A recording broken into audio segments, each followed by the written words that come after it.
गुजरात सरकार राज्य में समान नागरिक संहिता को लागू कर सकती है। गुजरात विधानसभा चुनाव के पहले गुजरात सरकार बड़ा दांव खेल सकती है। बताया जा रहा है कि आज कैबिनेट बैठक में गुजरात सरकार इस संबंध में प्रस्ताव लेने का सोच रही है। दरअसल बताया जा रहा है कि उत्तराखंड की तर्ज पर गुजरात राज्य की सरकार समान नागरिक संहिता के लिए एक समिति बनाएगी। गुजरात चुनाव से पहले राज्य की भारतीय जनता पार्टी की सरकार प्रदेश में यूनिफॉर्म सिविल कोड लागू करने की घोषणा करने जा रही है। इसी को लेकर गृह राज्य मंत्री हर्ष संघवी ऐलान कर सकते हैं। मिली जानकारी के मुताबिक बताया जा रहा है कि गुजरात सरकार यूनिफॉर्म सिविल कोड के लिए कमेटी बनाएगी। इस मामले को लेकर शनिवार को कैबिनेट में प्रस्ताव आ सकता है। हाई कोर्ट के रिटायर्ड जज यूनिफॉर्म सिविल कोड पर बने इस कमेटी की अध्यक्षता करेंगे। राज्य के गृह मंत्री हर्ष सांघवी आज इस बारे में विस्तार से जानकारी देंगे। दरअसल काफी लंबे समय से भाजपा के प्रमुख चुनावी मुद्दों में राम जन्मभूमि पर भव्य राम मंदिर का निर्माण, जम्मू कश्मीर में आर्टिकल 370 की समाप्ति के अलावा देश में यूनिफॉर्म सिविल कोड लागू करने जैसा मुद्दा शामिल रहा है। अयोध्या में राम मंदिर का निर्माण हो रहा है। जम्मू कश्मीर से आर्टिकल 370 समाप्त हो चुका है और अब यूसीसी का मुद्दा रह गया है।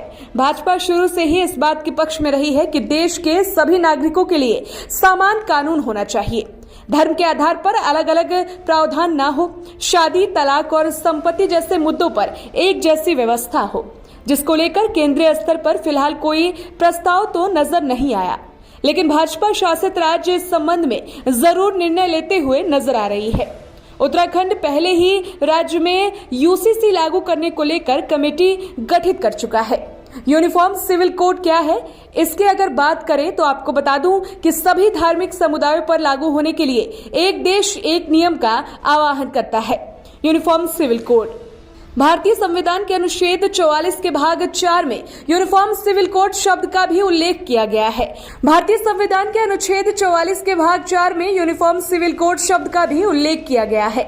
भारतीय संविधान का अनुच्छेद 44 कहता है कि राज्य भारत के पूरे क्षेत्र में नागरिकों के लिए एक समान नागरिक संहिता को सुरक्षित करने का प्रयास करेगा।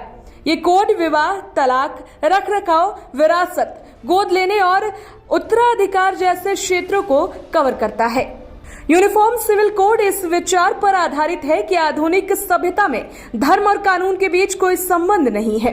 केंद्र सरकार ने इस महीने की शुरुआत में सुप्रीम कोर्ट से कहा था कि वो संसद को देश में यूनिफॉर्म सिविल कोड पर कोई कानून बनाने या फिर उसे लागू करने का निर्देश नहीं दे सकता है। कानून और न्याय मंत्रालय ने अपने हलफनामे में कहा है कि नीति का मामला जनता के चुने हुए प्रतिनिधियों को तय करना है और इस संबंध में केंद्र द्वारा कोई निर्देश जारी नहीं किया जा सकता है। मंत्रालय ने शीर्ष अदालत से कहा है कि विधायिका को कानून बनाना या नहीं बनाना है।